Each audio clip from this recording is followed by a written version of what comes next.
Chapter 11. Varun and Gautam looked at her and smiled gently. Gautam started off by saying, "We are your brothers. I'm Gautam, and he is my younger brother Varun. I know that you do not know us and are probably wondering as to why we are here. And to answer your question, we are here to spend some time with you and to get to know each other, and also to let you know that we are here to support you no matter what. I know it's strange for you to accept us as your brothers, but that doesn't change the fact that we are, even if we aren't once by blood. And if Arjun hurts you, just let us know. We'll break his bones for you," Varun mumbled. Gautam and Dia heard him, and Gautam whacked him on his head, while Dia looked at him, shocked and confused. Varun looked at both of them and said, "What? I do believe that Arjun is not good enough for her. Not that he's bad, but I'm just saying." And he shrugged his shoulders, to which Gautam just sighed, shaking his head, while Dia smiled, looking at him. She couldn't help but feel warm and fuzzy in her heart, looking at her newfound brothers who love her like their own. She knew that she didn't know them for long, but she just felt it, like she could trust them, and like she knew them for ages. She appreciated their efforts to come down here to spend time with her. She looked at the both of them and smiled, saying, "जी भाई, वैसे अब कैसी हो तुम? बड़ी माँ ने बताया था कि तुम्हारे सारे टेस्ट रिपोर्ट्स नॉर्मल हैं और अगले हफ्ते से तुम्हारी फिजियोथेरेपी शुरू हो जाएगी," Gautam said, looking at her. "हाँ भाई, माँ ने बताया था मुझे कल रात, और ये भी कहा था कि जैसे ही मैं थोड़ा सा चल पाऊँ वो मुझे ऊपर के कमरे में शिफ्ट कर देंगी ताकि मैं आप सबके साथ रह सकूँ," दिया आंसर्ड, स्माइलिंग एट हिम. "और मैं ठीक हूँ.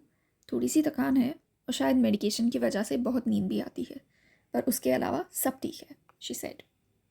Both the brothers nodded their heads, looking at her. Before anyone could say anything, Varun said, "मुझे पता है कि तेरे मन में बहुत से सवाल हैं कि तुझे यहाँ पे सबसे अलग क्यों रखा गया है और अर्जुन के कमरे में क्यों नहीं, और तुम्हारे पास के बोलने की वजह से तुझे सारी चीज़ें और भी ज़्यादा कंफ्यूजिंग लग रही होंगी. लेकिन मैं सिर्फ इतना कहना चाहता हूँ कि ये सब तेरे और इस परिवार की सेफ्टी के लिए है. ऑल्दो मेरे मन में तेरे लिए अर्जुन से भी ज़्यादा बेहतर और ज़्यादा अच्छा कोई चाहिए, लेकिन मैं ये भी जानता हूँ कि अर्जुन से ज़्यादा तुमसे शायद कोई और प्यार नहीं कर सकता.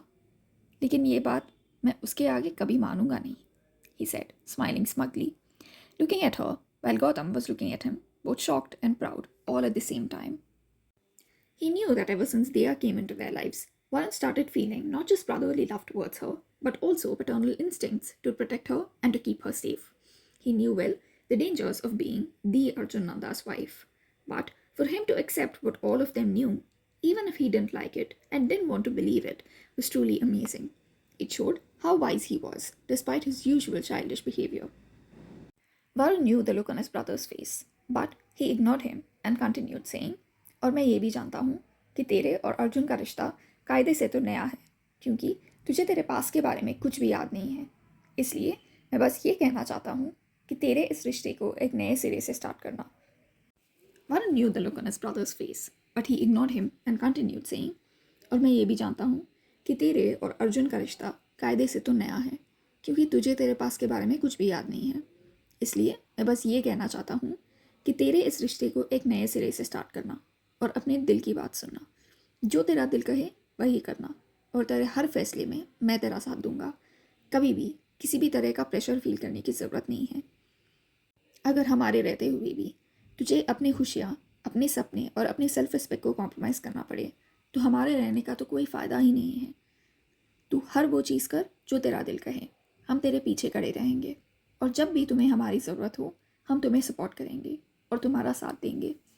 मुझे पता है कि तुम ये सोच रही हो कि मैं ये सब कुछ अब क्यों कह रहा हूँ, पर मैं बस तुझे ये बताना चाहता हूँ कि तू अकेली नहीं है. चाहे जो हो जाए, हम सब तुम्हारे साथ हैं, और हम तुम्हें कभी भी अकेले नहीं छोड़ेंगे. कभी नहीं. Dia looked at him with tears in her eyes, wondering what she had done to deserve so much love and affection. She couldn't say anything with the emotions clogging her throat. She just nodded her head. Both the brothers looked at her with tears of their own shining in their eyes and moved to hug her. Both the brothers hugged her while she broke down crying with all the overwhelming emotions of love, gratitude, fear, and confusion. With everything that everyone said, it was clear that something had happened in the past which was dangerous and had put her and the family in danger. She could see the family communicating without words, all the while pretending that nothing is wrong. She could feel an underlying tension amongst all of them, but did not know what it was all about. All she knew was that she trusted them enough not to question them. At least, not yet.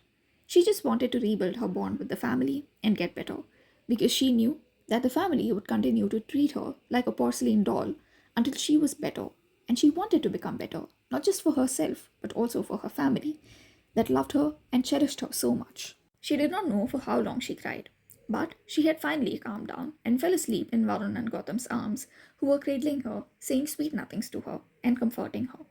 Watching her cry like this made them both happy and sad. Happy that she finally let out all of her pent up emotions, and sad because watching her break down like this broke their hearts. This just strengthened their resolve to protect her and keep her safe.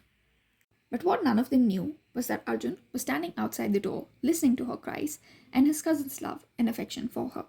He wanted to be the one to comfort her, but he also knew that this was probably something that was sacred to the three of them, and that he would just get in the way of their bonding. Even though it broke his heart to hear her cry, he also knew that it was important for her to free herself from her pent up emotions before she could heal and move forward. He knew that a sibling bond is easier to forge than a partner bond. He knew that he had to work hard to earn her trust before she could trust him enough to let her emotions out freely, and that it was too soon to expect that from her. He also knew that Varun didn't trust him enough as her husband just yet. So he left the three of them alone and walked back to his room. On the way out, he noticed both his mothers standing there with tears in their eyes. They looked at him and hugged him, knowing that he needed it too. The past 3 months have been difficult for him. In fact, it was probably the most difficult for him than the rest of the family. He hugged them with all his might, and when he felt a little better, he let them go, and the three of them left the siblings alone and went back to their respective rooms. And with that, we're at the end of this chapter, ladies and gentlemen. I know that you're all wondering as to where the story is going, but I assure you that it's all worth it. I want to first establish the bonds between all the members of the family before proceeding to the main part of the story. So, stay tuned. Thank you all for the support. Please do leave your feedback in the comment section below, and I'll see you all next week with yet another chapter. Until then, stay safe, take care, bye bye.